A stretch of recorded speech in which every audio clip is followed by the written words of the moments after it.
Welcome everyone. We're just going to give a few more beats to have a few more people join us, and then we will get started with things. So just hold tight for just a few more moments.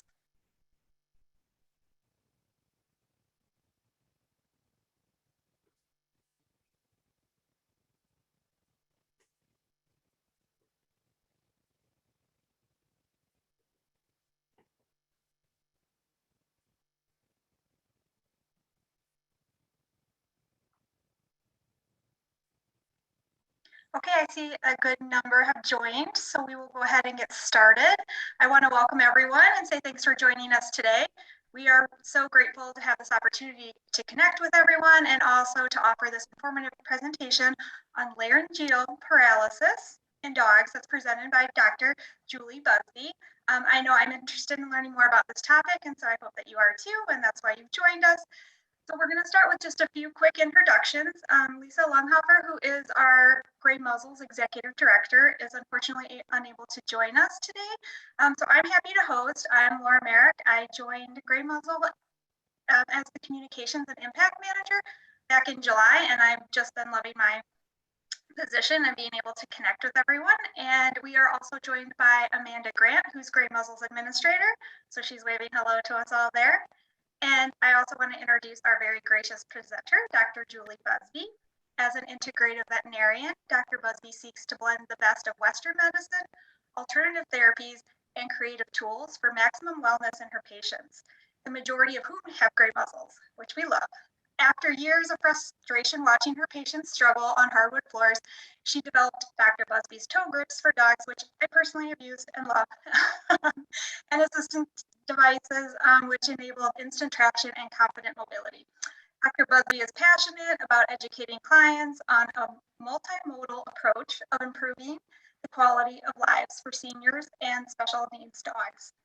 And before we turn everything over to you, Dr. Buzby, I just wanted to share that we will have a question and answer segment at the end. So please feel free to submit your questions as they come up via the Q&A area in the Zoom. And since we are also streaming live on Facebook, we'll be monitoring the comments. So for those joining us via Facebook Live, put your questions in the comments, please. And so now we're ready to turn everything over, and it's my pleasure to give the virtual floor to Dr. Buzby. Thank you so much. Welcome, everybody. I am thrilled to be here talking about a topic that's near and dear to my heart. I backed up from the main starting slide to begin in a way that I hadn't planned on. But last night, I spent the evening, actually the night, I got home at 3 a.m. At a veterinary emergency and referral center with my own Chihuahua. So I'm here to say that if I look like something the cat dragged in, or if this presentation is anything less than stellar, I'm blaming it on the Chihuahua, actually blaming it on my 18-year-old son. So I do throw this in here as a teachable moment. As I was putting kids to bed, my dog, sweet little Beanie, a 10-month-old newly adopted rescue Chihuahua, jumped up on my teenage son's desk and got into what was on the desk, which happened to be Chick-fil-A and a party-sized bag of M&Ms.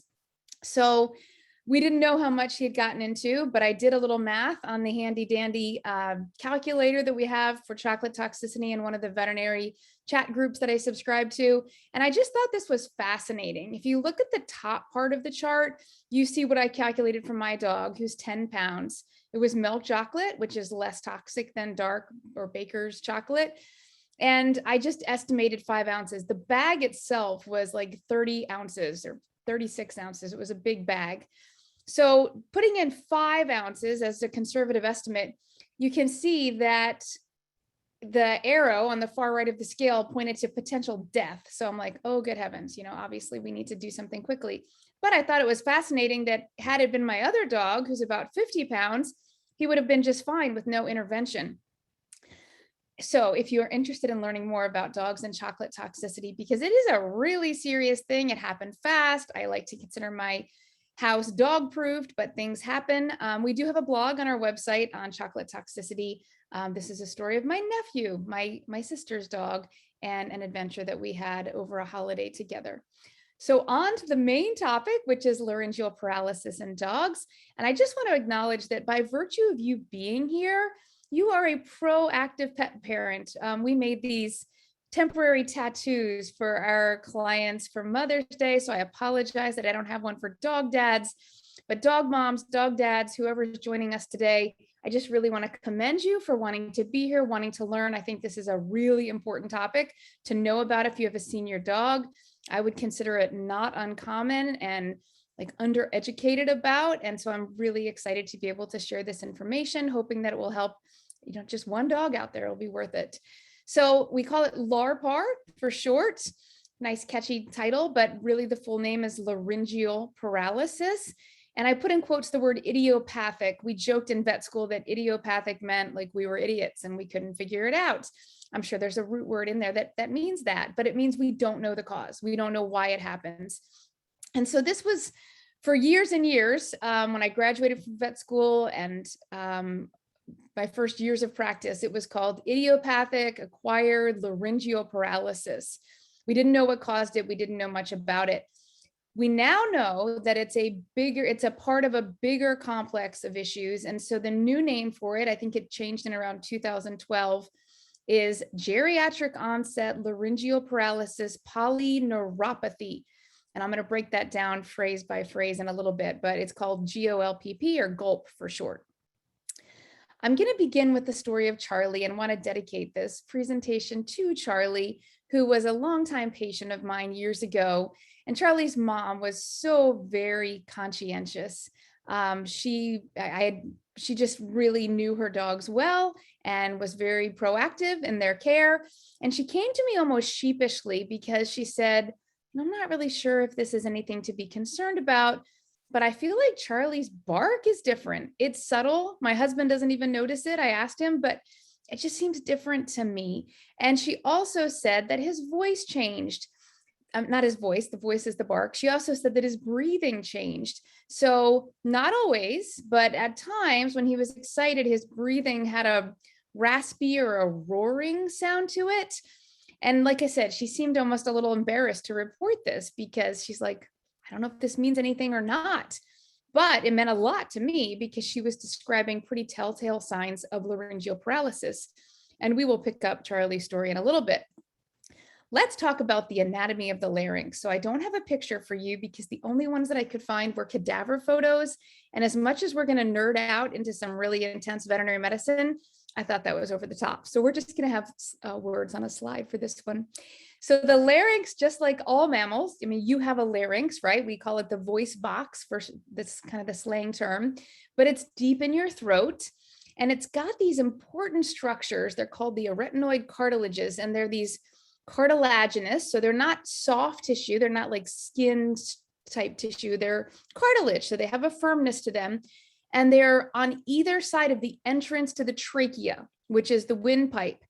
And so they have a function like doors. They are supposed to open for air to move through and close when we're swallowing so that food doesn't go down the wrong pipe.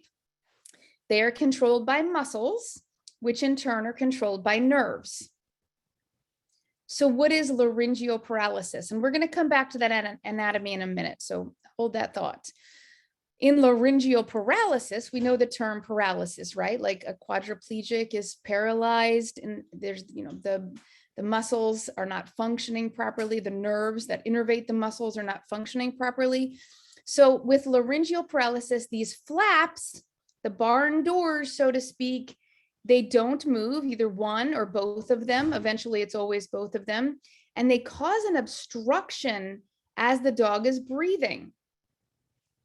So we're going to cover the 5 S's of Lar Par, and that is signalment, which means the dog's age, breed, gender. In this case, we care mostly about age and breed. Symptoms, the sounds of Lar Par, which I want everybody to be able to recognize by the end of the webinar.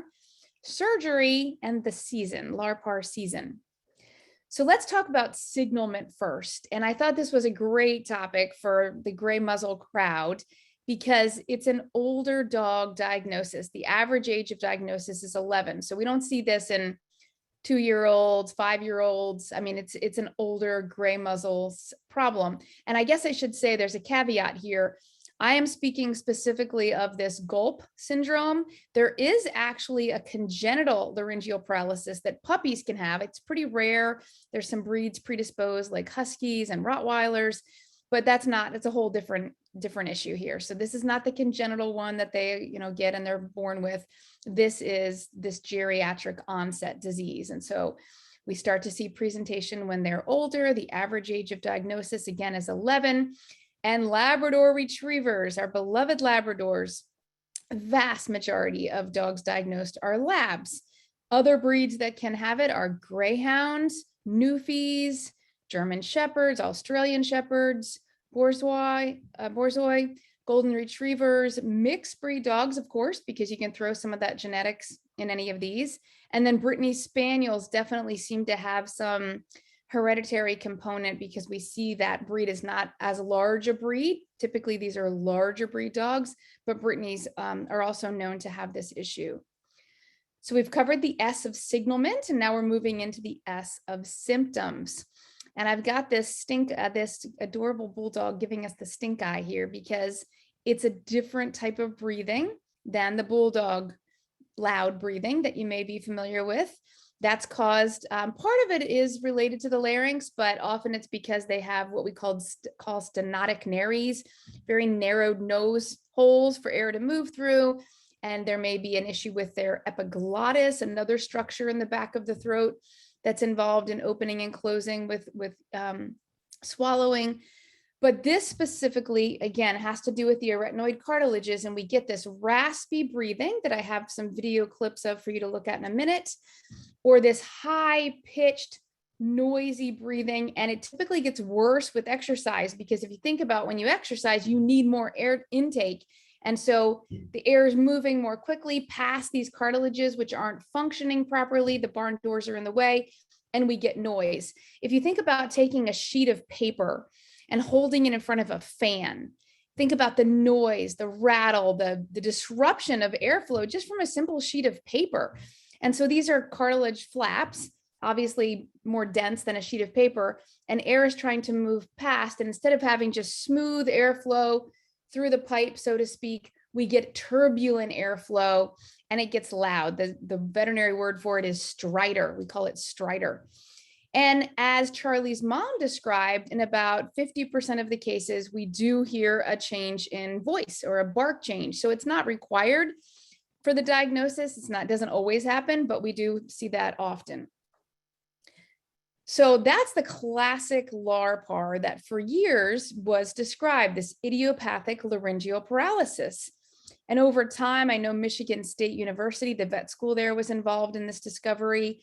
And I think as more and more pet parents got together and kind of compared notes, it came to light that there was also this swallowing issue, this esophageal issue that went along with the laryngeal paralysis for these dogs, that went along with the noisy breathing. And we call it doggy reflux, basically. And I have a video of what this might look like. I've heard it called the GOLPPs, and it's not normal. So this is not what we're going to see in this video. Doesn't always equate to reflux, but it frequently presents like this.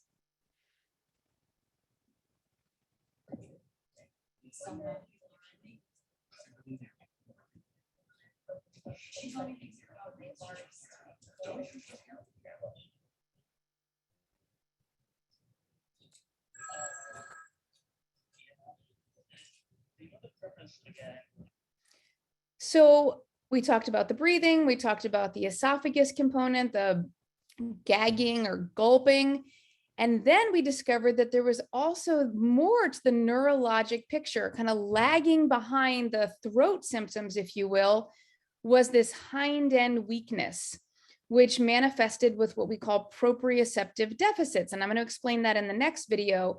Essentially, proprioception is the body knowing where it is in space, right? So even if you close your eyes, you have a general picture of where your body is in relation to gravity, in relation to the ground, to the earth.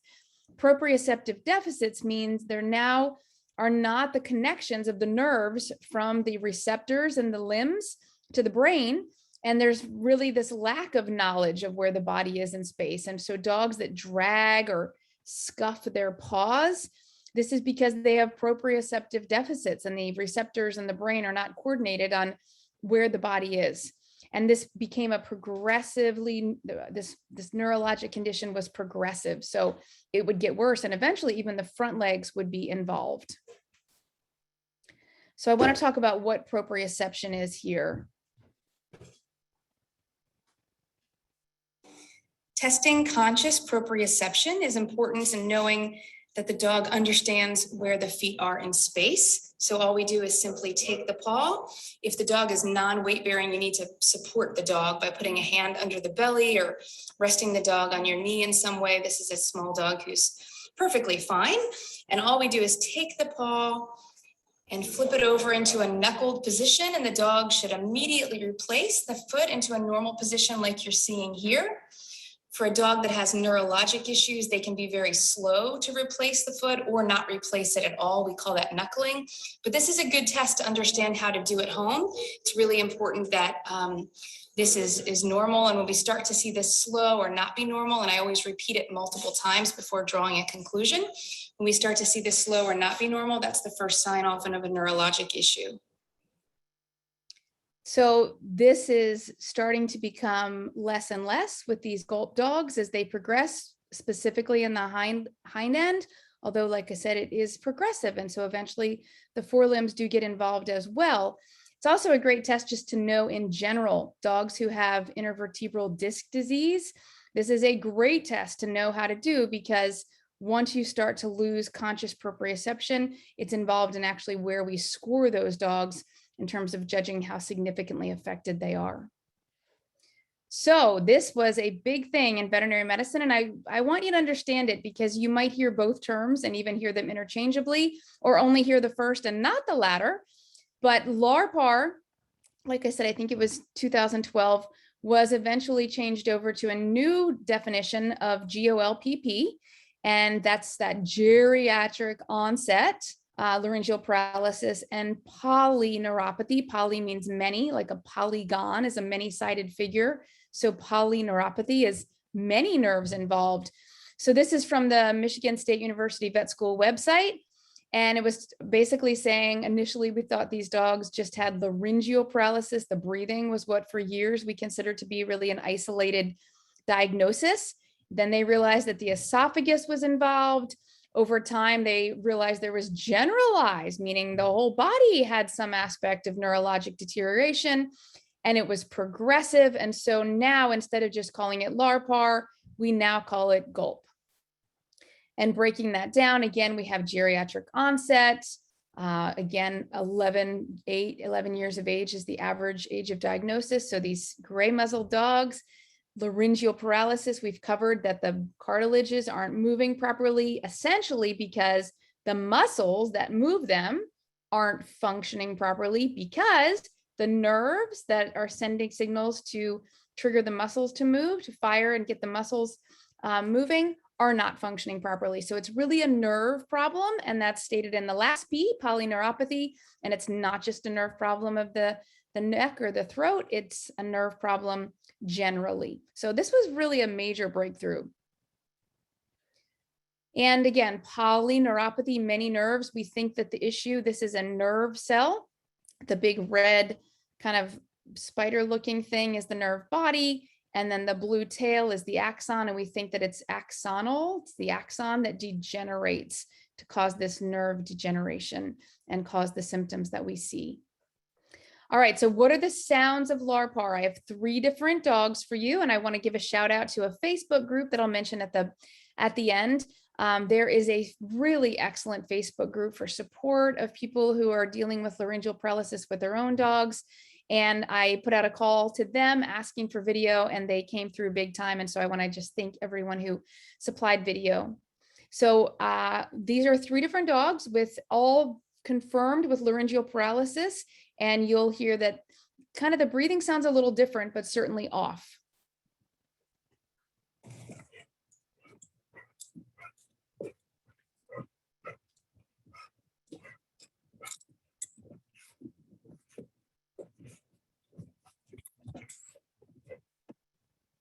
Okay, Marley is a 10-year-old lab.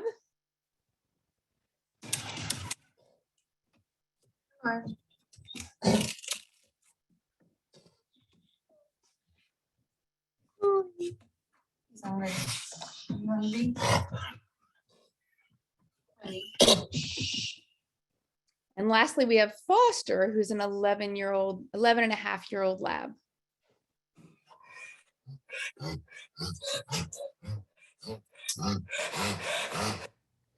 So you can hear sort of the roaring sound that Charlie's mom described.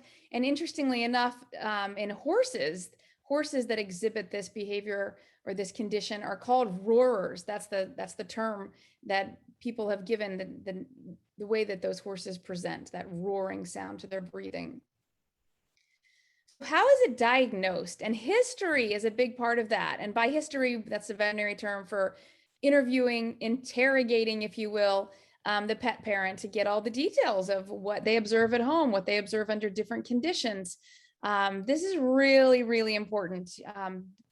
You as the pet parent, you are with your dog so much more than we as veterinarians get to see them. I mean, think about the ratio of time. And so video, if you have video of your dog at home exhibiting abnormal behaviors, those can be super helpful, because like when I saw Charlie, he was out cold, laying happily on my exam room floor, just chill. I would not have been able to make any commentary on looking at the dog in the moment. This was many years ago, and she didn't have video on her phone, but she described it well. But getting video in the moment is really helpful for any kind of diagnosis, whether it be seizure activity or GOLPP. So that's something very helpful that you can do and take with you to the visit. We do a thorough neurologic examination because, again, this is a neurologic condition. And then we do laryngoscopy, and that's how I diagnosed Charlie. And I have a video for you of that in just a second. When the dogs, or if the dogs go on to see a specialist that has more diagnostic capability than the traditional veterinary hospital, they'll often get fancy tests evaluating esophageal function, because the trachea, the windpipe, runs alongside of the esophagus, which is the tube that's involved in moving food from the mouth down to the stomach. And we want to make sure that the esophagus is functioning well, because sometimes it doesn't function well, and that's part of the disease condition. But there's another condition called megaesophagus, which is this giant, big, flaccid, limp esophagus that we kind of handle differently. And then electrodiagnostics, you can actually take probes and put them in muscle under anesthesia, in these muscles, little tiny needles, and measure the electric output of the muscles based on how the nerves are firing. And then a CT scan, I'm sure you guys have heard of CT, that is done in veterinary medicine. It's the best test, better than X-ray or other tools, to look at this specific area of the body. So what I did with Charlie, and this is commonly done today, is this basically laryngoscopy. It's looking at the larynx under anesthesia. So because of the gag reflex, there's no way to do this awake, right? Even in the most sweet Labrador cooperative dog, it's just not possible. So we do put them under a light plane of anesthesia. You are looking at the dog's tongue in the foreground, and we're holding the dog's mouth open, and you're looking back to that opening. The dark hole in the back in the middle is the opening to the trachea, the windpipe that carries air, and hopefully only air, down to the lungs. And those kind of plump pink tissues on either side, those are the cartilages we're talking about. In the foreground, that silver thing is the laryngoscope that allows us to, it has a light on it so we can look, and it kind of has this long tongue that allows us to kind of press the tongue down out of the way. So we look in here, we look and see what's happening under anesthesia, we watch, and then we inject something called doxapram, which is a respiratory stimulant. And so under anesthesia, it gets the dog breathing harder and faster. And we watch to see under those circumstances what's happening specifically with those cartilages. So this paralysis, like we talked about the barn doors, it's this flaccid paralysis, curtains hanging in a window, if you will. And those curtains are getting in the way of the air moving. Obviously, the more active the dog is, a dog snoring and sleeping doesn't need a lot of air moving through there, but a dog running around in the backyard, especially on a hot day, they need a lot of air movement, and those curtains or barn doors in the way can cause a significant problem. Interestingly enough, it always starts on the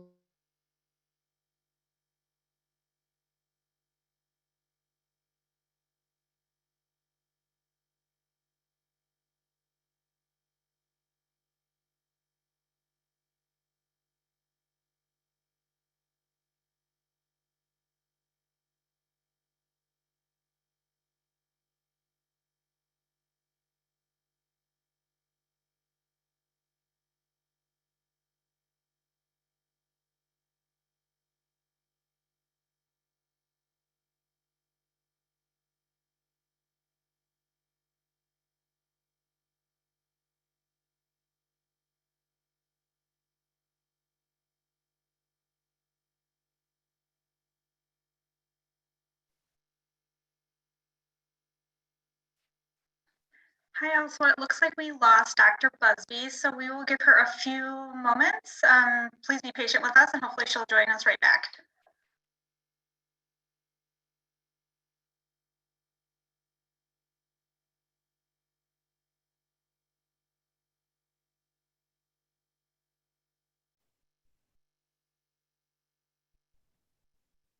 All right, are we back? I don't know how to know if we're back. I'm just going to keep going unless Yep, we're back. somebody. Okay, thank We're you. all set. All right, let's blame that on the Chihuahua. Just kidding. I love my Chihuahua. I'm so sorry. We are now on, I've been having computer issues all morning and my computer just completely went dead.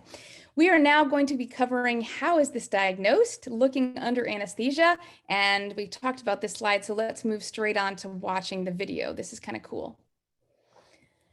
So typically those cartilage folds, the arytenoid cartilages, would be opening and closing rapidly back and forth with each breath. And actually when the dog's like breathing super fast, they just stay open. They don't even go back and forth. But these are paralyzed. They're not moving. Both sides are not moving at all. They're just sitting there in the way of the airway, limiting how big the airway can get. So the term is stenosis, right? So you've got a hole that's supposed to be so big and now it's, you know, so small, and that obviously limits the flow. So let's talk about treatment options. Once laryngeal paralysis has been diagnosed, what can you do to treat it? And this is really interesting to me. This was a study that just came out in July of this year because there's a tricyclic antidepressant called doxepin, which I have used with what I perceive to be success. And I think I've read reports of 50 to 75% of users feeling like that it helped their dog. And so this was a medication that was out there and basically people believe that it helped dogs with Lar Par. But this study just came out. It was published in the Journal of Veterinary Internal Medicine, and they found that doxepin, if you look all the way down to the conclusions at the bottom of the slide, doxepin did not appear to improve any measures of owner-assessed quality of life in Labrador Retrievers with laryngeal paralysis. So they did not find it to be beneficial in this study. So I always teach my kids scientific method, right? I mean, that's how we learn things, and that's how we avoid latching on to ideas that we believe are good, but scientifically they don't pan out. So this may be the case. It may be that, in fact, there was something else, placebo effect, something else, who knows? Obviously not placebo effect for the dogs, maybe the people. Or it could be that this was a small study. I think there was only 22 dogs in it. And maybe it was related to the dose they were given. Who knows? I don't know. I hope more studies are done because I think it's interesting to think about this medication, and there's not a lot of other great medical options, but we were all waiting with bated breath for the results of the study. And unfortunately it showed that doxepin was not beneficial. So this initial study. Another medication that's given sometimes for these dogs is sedatives, because anxiety seems to be a piece of the puzzle for them. When they're worked up and excited, their respiratory rate goes up, they're needing to move more air, and that's a problem. So keeping these dogs calm, certainly in a crisis situation, if a Lar Par dog were to come in crisis to the vet hospital, the first thing that we would do would be to get them calmed down through better living through chemistry, through some sort of a sedative. And then we can do medications. There's some great medications for the reflux component, that esophageal component that we talked about. So we don't know how helpful our alternative treatments are. There's not been a study on, if acupuncture helps. I am certified in acupuncture, and I use electroacupuncture for these guys, where I actually put the needles in and then hook up a little bit of a, micro load of electricity to stimulate the nerves. And I can't say, I think the clients have said, they think that it's helpful. I don't know. Like I said, there's not a study that's been done on it, but I do think a lot of people use it and feel positive about it, especially for that hind end weakness aspect of the GOLPP syndrome, maybe more so even than the laryngeal part of it. I think swimming, keeping the dogs active, keeping their weight down, keeping the muscle tone strong, I think is a great idea for these guys. And we do know that physiotherapy, doggy PT, does work really well and is very helpful for these guys, again, for that whole GOLPP syndrome the hind end weakness, the generalized weakness, the polyneuropathy. So helping with strength, helping with balance, and helping with proprioception. And in that, when seeing a veterinary PT, one of the best parts, I think, is that they often recommend home exercises, things that you can do at home to help your dog, ranging from just keeping them active, keeping them walking on short walks when it's not hot outside, cavaletti poles, teaching them to pick up their feet, like it's a horse thing, cavaletti poles, but we've adapted it for dogs, teaching them to pick up their feet and think about where their feet are in space, trying to maintain or improve their proprioception. Environmental control is key. These dogs struggle in heat. They struggle in humidity, even maybe more so than heat. And so having a fan on them is very important, especially if they're struggling, and keeping them in the air conditioning, like cranking up that AC, because it's going to help with both the heat and the humidity, really critical for these guys. And this is why we tend to see it at certain seasons of the year.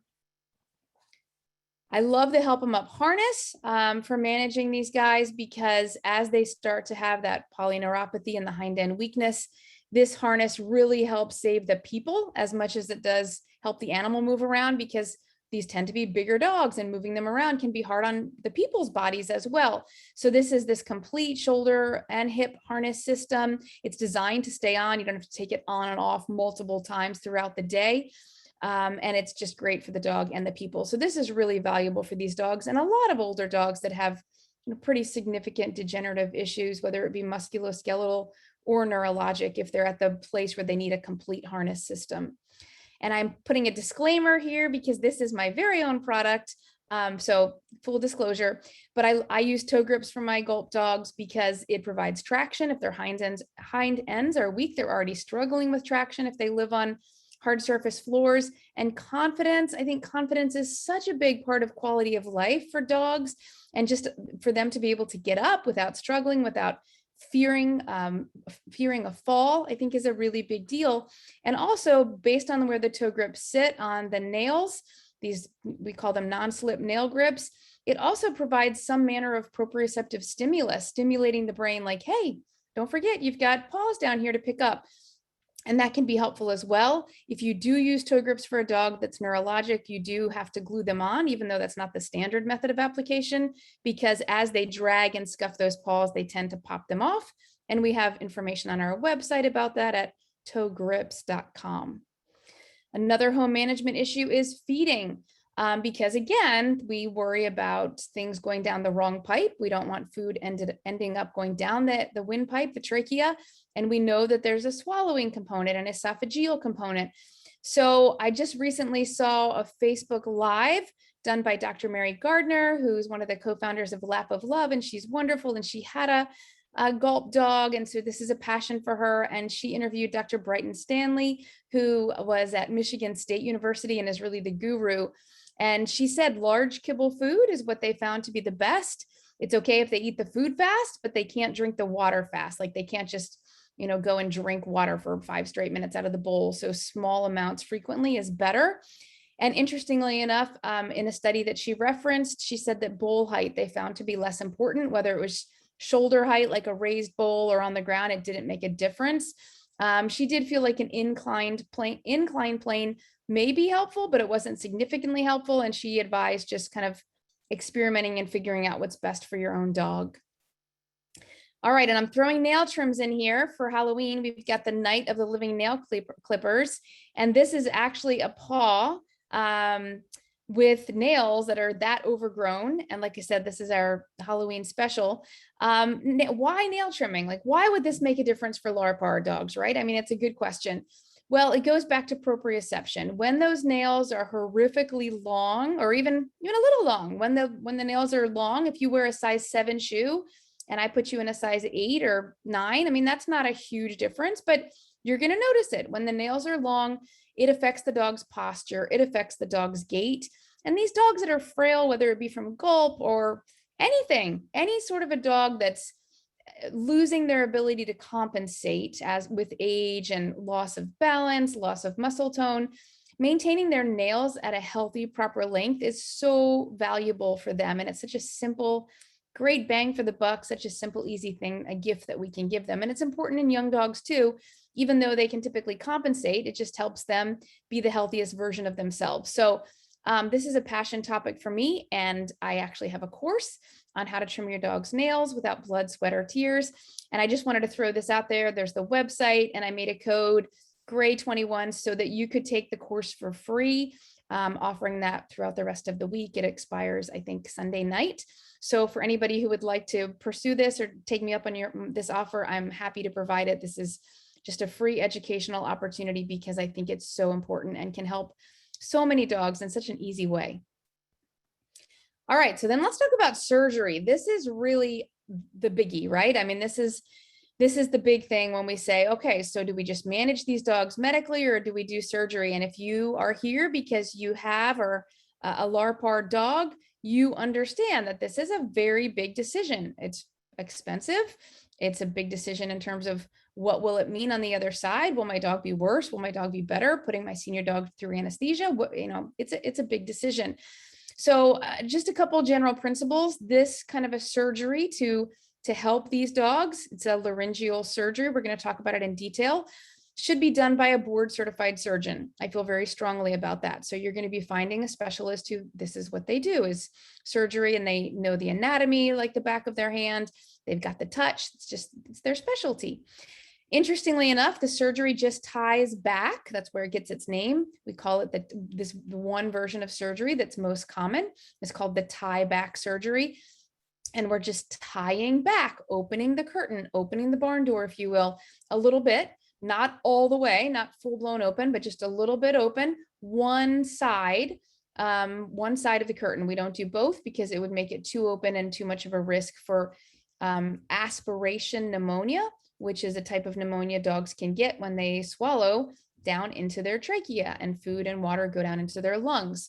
So again, it's just a partially open curtain. There is another type of surgery called the bilateral, meaning it's done on both sides, vocal fold excision and bilateral arytenoid pexy. So with the vocal fold excision, things are actually coming out. We actually remove tissue and pexy back or kind of tie back a different part of the cartilage. And some people think this is a better surgery. Not all people. I owned a practice in Pennsylvania, and I frequently referred patients who needed surgery to Dr. Ken Sadanaga, and he is really the kind of the superstar advocate of this surgery. And people who are in this Facebook group that I referenced earlier travel. I saw one lady that traveled from Florida to Pennsylvania to go have surgery done by him because first of all, he's a guru superstar. And secondly, this surgery does potentially provide some benefits over the tie back if the dog is more likely to swallow down the wrong pipe and get aspiration pneumonia. So in general, this surgery, I did not recommend when I owned my practice, which was many years ago, I did not routinely recommend tiebacks. And that's one of the reasons why I want to present and write about this topic, because I regret that. However, things were a little different back then. We've learned more about the technique. So we do the partially opened curtain. It's not pulled back all the way. And we have medications now that we use routinely to decrease the reflux and decrease the acid and keep the GI motility moving forward so that there's less likely to be reflux, which can lead to this aspiration pneumonia phenomenon. So definitely things are way better, I think, than in my day and in Charlie's day of recommending or not recommending the surgery. But I wrote a blog about the tie back surgery and about Lar Par in general. And I didn't really I just kind of presented it as like, hey, here's an option. I didn't really say anything for or against it. I did present that dogs are more prone to have aspiration pneumonia after having the surgery. And interestingly enough, the comments on the blog were so many and so strongly in favor of having the surgery, people who told their dog's story, that I had to kind of reevaluate and go back and re-research, well, where are we at today? I feel like in Charlie's day, the risk of getting aspiration pneumonia, which I'm going to talk about a little more on a slide in a second, was super high. So much so that I'm like, well, it's like darned if you do and darned if you don't. What are you going to choose here as the lesser evil? Now, in the Brighton Stanley video that I mentioned, Dr. Stanley, she threw out the term 8%. She said right now they're seeing roughly 8% of dogs who go through tieback surgery having a complication with aspiration pneumonia, which is super low considering all the benefits that these dogs get. So let's jump right into the benefits. This is Bella after her tieback surgery. Obviously, we don't have a before for her, but I just think this is remarkable that she's 11 and a half. She had surgery, not that long ago, and here she is living her best life now.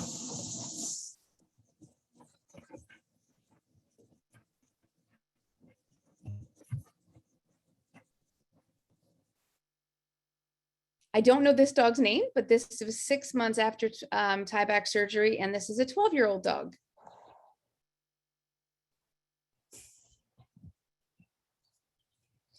I don't want to give the impression that after tieback surgery, everything's perfect, because that's not the case at all.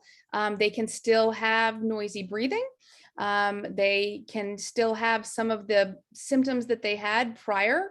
They don't completely go away. The dog's not perfect. In fact, they lose their bark altogether, but they can move air. They can breathe. And that's a huge plus. I mean, a really, really major thing for these dogs is the ability to move air when they need to, and then they can be more active and compensate, because before, the more active they got, the scarier I think it becomes for them when they can't breathe properly. And this is Foster. We saw him before. He was one of the dogs who we listened to his breathing, and now this is after. So again, he's not perfect, but he just looks so happy, and his breathing is way quieter than it was before.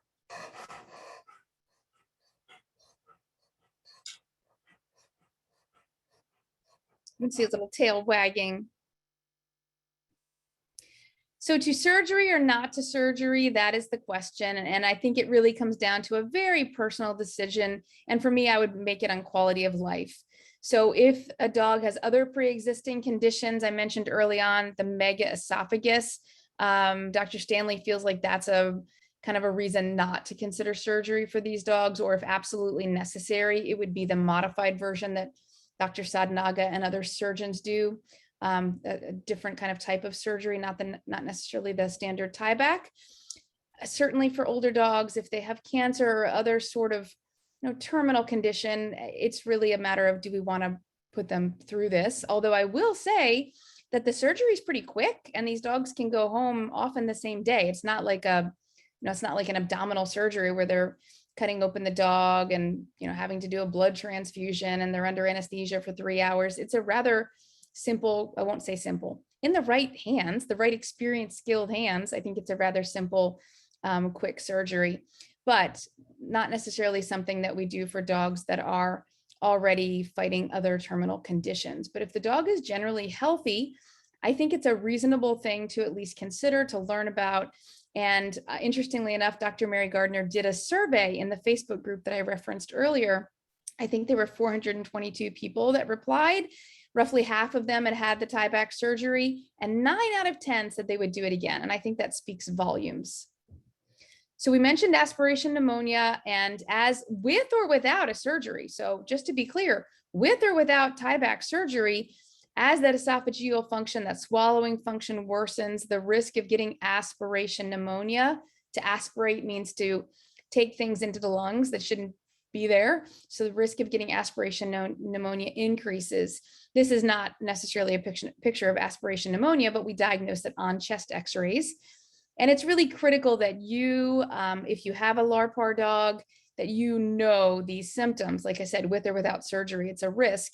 And the first letter is ADR. That's our very scientific veterinary term for ain't doing right. ADR, if your dog's off, lethargic, your dog's off. That's important. That's important to recognize. I know you do. Inappetence, if they go off feed, that's another big sign. And then fever.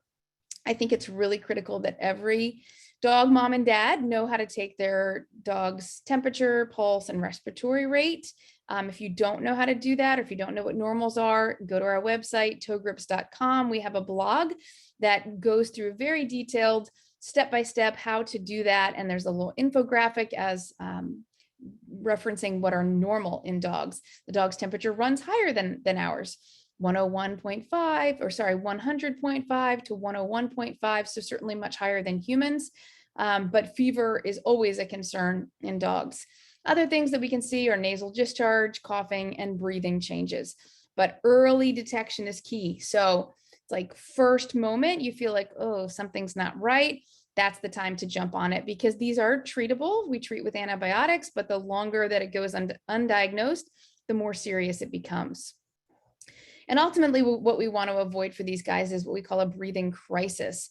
Lar Par, or GOLPP, I should say, in and of itself is really a non-painful condition. It doesn't hurt. I think it's frustrating for these dogs, the neurologic aspect, when they can't get up and around, struggle to get up, but not being able to breathe, this trying to get air in your lungs and not being able to move enough air and feeling like you're asphyxiating, I can't imagine the psychological stress and fear that that creates for dogs. And that's absolutely what we want to avoid, and why we need to be aware of this condition and how it manifests, so that it's not diagnosed during a breathing crisis and we can deal with it much earlier in the disease process. So Lar Par season, as I'm sure you can guess, is that spring moving into summertime. I don't diagnose a lot of dogs in the winter time. I actually initially asked Gray Muzzle if I could present this topic in March, because moving into Lar Par season, but then I thought about it and thought, let's just get the information out there. So here we are presenting it in October, but this is really when the temperature and the humidity starts to crank up. That is when we see the problem. I tell my clients, if you could move to Antarctica, you're good. Like, you're totally fine. I think your dog will be fine. We know that's, not practical. So we compensate. And really important to know about the heat stroke risk. Charlie's story, unfortunately, I wish that I could tell you a different ending, but he had a very sad ending. We diagnosed Lar Par. Mom was doing great management with him at home, and they had a doggy door. And he, he's had it his whole life. She didn't think anything of it. While she was out one day just running a quick errand, he had never done this before, but he went out the doggy door while she wasn't there. And whether it be his hind end weakness or the Lar Par or a combination therein, he collapsed in the backyard, and she found him and rushed him into us. And when she brought him in, his temperature was 107. And so we were not able to save Charlie. And that's why I dedicate this presentation to him, because I think it's just so important for people to realize that this can be a very, very serious condition. There's a lot that we can do proactively at home in terms of management, working with our veterinarians, considering surgery, again, a personal decision, but just basically being aware of it, being aware if you hear your dog's breathing change or notice any of the other things that I mentioned, that you have that discussion with your veterinarian. And I do have some resources for you. The first are 3 blogs that are on our website that have to do with the surgery and have to do with Lar Par and cover in more detail kind of what I presented today. Our blog is in the lower left-hand corner. It's togrips.com/blog. And I also want to give a big shout out to the Laryngeal Paralysis, now GOLPP, support group on Facebook. It's a private group, just such a wonderful group of people that really care for each other and offer support and comfort and encouraging words, and a lot of good information is exchanged there as well. So that's all that I had for today. And I hope that you walk away not sad, but I hope that you walk away, knowing a little bit more about a condition that you may or may not have understood before, because I'm all about being proactive and just avoiding issues and being better equipped to have those conversations with your vet when you need to. Fantastic. Thank you so much. We have a couple questions, so I think we have time for those. One is from Teresa, and she is wondering regarding the food comment I believe that you made. Should she be wetting the food down or leave it as dry? Yes. So I had always told people to feed a gruel, like a oatmeal type consistency food, and which would be wetting it down. That was what I had previously recommended. But again, Dr. Bryden Stanley, it's a great Facebook Live. It's on the Lap of Love page. You can go listen to it. She said that they had done the study and it was large dry kibble was the best for these dogs. And she's the expert. So I'm deferring to her. Perfect. Thank you. We also have a question from Andy. Would seizures be consistent with GOLPP? Seizures are not a part of the picture, and I would be thinking about some other diagnosis. Okay. We have another one from Amanda who says, my 11-year-old lab has some symptoms, but not all. My vet suspects early stages of Lar Par. How do you know when it's time to scope diagnosis? Are there definitive markers? That's a really good question, and it is a sliding scale. So we're going into the winter now. I don't know where you live, Amanda, but I think you're probably in pretty good shape. But I can tell you that in February, I would be having another conversation with your veterinarian, another exam, and asking those questions, because when the temperature and humidity start to ratchet up is not when you want to make the diagnosis in a breathing crisis. So, and unfortunately is progressive. So like I said, my gut feeling is you're probably going to have a good winter. Keep an eye on things. But in February, I'd make an appointment and go back and have this discussion with your vet. Perfect. The questions just keep coming in, so we'll put a few more out to you since we've got a few more minutes. Do you have any thoughts on raw diet for these dogs? I do chiropractic and acupuncture. A lot of my clients are on raw diet, and frankly, done correctly, and that's a big giant star, done correctly, I mean, they thrive. These dogs tend to not have weight problems. They tend to be healthy dogs. So I don't have a thought specific to Lar Par. I don't think I don't think anybody would necessarily have a thought, but keeping them as healthy as possible, obviously, as an underlying principle is important. And I guess I would kind of think back to Dr. Brighton Stanley's large kibble comment. I just think that was really interesting, and that consistency being the best for them with avoiding complications with swallowing and aspiration. We have another question from Heidi, who missed the beginning part of the presentation, so she didn't know if this was covered or not, but her dog has a partially paralyzed larynx as well as degenerative myelopathy. And are they related? If you have Lar Par, is DM also inevitable? That's a great question. So I don't know all the details, and I don't want to say anything definitive, but just something to think about. So DM, degenerative myelopathy, is a diagnosis that's made really post-mortem. So essentially, you can really only confirm that diagnosis on an autopsy with tissue. So to say that a dog has degenerative myelopathy, you know, while they're with us, it's a presumptive diagnosis. There is a genetic test to say, does the dog have a marker for it? And if the dog has a marker, that makes it all the more likely if all the symptoms match up. And if the dog doesn't have the marker, then it's probably not DM. But what I would say, and I would encourage you to kind of go back and listen to the whole thing, is DM and the polyneuropathy look very similar. So it's possible, maybe, again, I don't want to step on your veterinarian's toes. I don't know how far you've been into diagnostics and discussion, but in my mind, it would be possible that maybe this is just GOLPP and your dog has the laryngeal paralysis and you're seeing this progressive hind end neuropathy, weakness, etc. And it's not actually two different diagnoses. It's the same thing. We have time for a few more questions. Sure. Okay, perfect. So Karen has said that her lab is 16 and a half years old. She goes on walks every day and is generally in good health and has good blood work. And would you recommend surgery for her? So I'm assuming this dog has laryngeal paralysis. And so Karen, I think I'm going to say the same thing that I said earlier. First of all, yes. I mean, I think your dog sounds like a great candidate. And I keep referencing this Facebook Live. It was so good with Dr. Stanley. I think she said the oldest dog that she did surgery on was like 19 or 20. You know, age is not a disease. So if your dog is in wonderful condition otherwise, it's certainly something to consider. However, I don't know that I would consider it in October. I think you're going into the best time of year to sort of coast a little bit. And this may be something you want to rethink depending on how your dog is doing, relook at in like January or February and plan accordingly. And then, like I said, it is a very personal decision, and I would not want to, you know, impose my thoughts on anyone, because ultimately it varies. Like there's so many variables, and it's really an individual decision, not just for the person, but the dog. I mean, every single dog is different, but from what you've told me, it would absolutely be on the table for me as an option. I think I would relook at it knowing, you know, don't wait till the last minute. Don't wait till, April.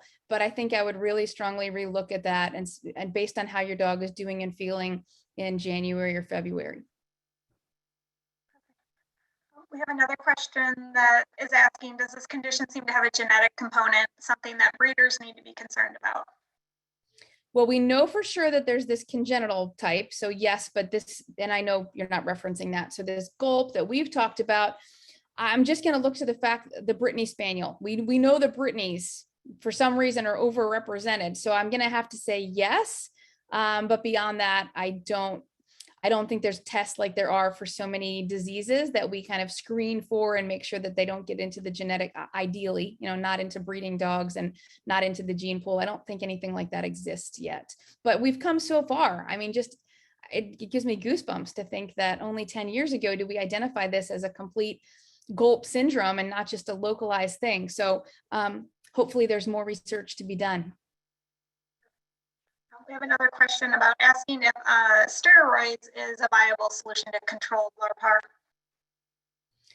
Well, these dogs, if they get, especially if there's a breathing crisis, they tend to get the secondary, what we call laryngeal edema, which is kind of fluid in the tissue, swelling in the tissue. And so steroids can be helpful for that. So not for the condition itself, but maybe for some secondary things that might happen as a result of the condition. And also one of the side effects of steroids is it tends to make dogs pant more, which we don't want. So as a general rule of thumb, I wouldn't consider steroids as a part of management of the disease, but maybe if there were problems, it could potentially have a place in treating some of the secondary effects. Perfect. And then I think we have one more. So my dog used to be overweight at about 100 pounds, and after losing 17 pounds, her Lar Par symptoms seem to have gotten better. Was that a coincidence, or does the extra weight make it worse? Yeah, so I think of people that use the CPAP machine, right? So I think there's a weight component there with extra tissue kind of pressing on the larynx. I don't know of any studies or reports that I've read that talk about that, but it makes complete sense to me that you've gotten some extra tissue out of the way, and now whatever condition, whatever's left of your dog's neurologic function to move those retinoid cartilages, there's less extra tissue in the way. So kudos to you. That is outstanding. I think keeping our dogs at a lean body weight is just like nail trimming. It's one of the simplest and best things we can do. And we know that. I mean, there's a scientific study from years ago where dogs were kept at a nice lean body weight, and then some were kept, it was in labs. Some were kept a little bit chubby, and some were kept lean and mean, so to speak. And the lean and mean group lived 2 years longer. It was a lifetime study. And I always just refer back to that. We all want our dogs to live forever. So there's an easy way to do it, is manage their weight. Fantastic. Well, I want to be respectful of your time and share that there were lots of thank yous, shouts outs of expression of gratitude from the attendees as well as from all of us. So thank you for sharing this really insightful and informative presentation on what you said was an under-discussed topic. And I totally get that. I was not aware of all of these aspects, and more educated and better for it. So again, we appreciate your time and expertise in sharing your experiences with us for sure, and being this guide on how we can be better prepared to be supportive of our senior dogs in our lives. And of course, the offer for the free nail trim is exceptional, and we'll get all of those details along with the recording and all of the resources you provided posted for all of our attendees and other viewers to take advantage of. Thank you so much. It is my honor to share this, like I said, in memory of Charlie. And I know all the people that submitted videos as well. I mean, they did so. Happy to help other people, and they've walked the walk. So and shout out again, and a thanks to them, and a shout out to Gray Muzzle. You guys do amazing work, and so happy to be a part of it. Well, thank you for being a part of it, and again for sharing everything with us today. It was a pleasure to have you, and I hope you'll join us again in the future for another presentation. Sounds good. Thank you, Laura. Thank you so much.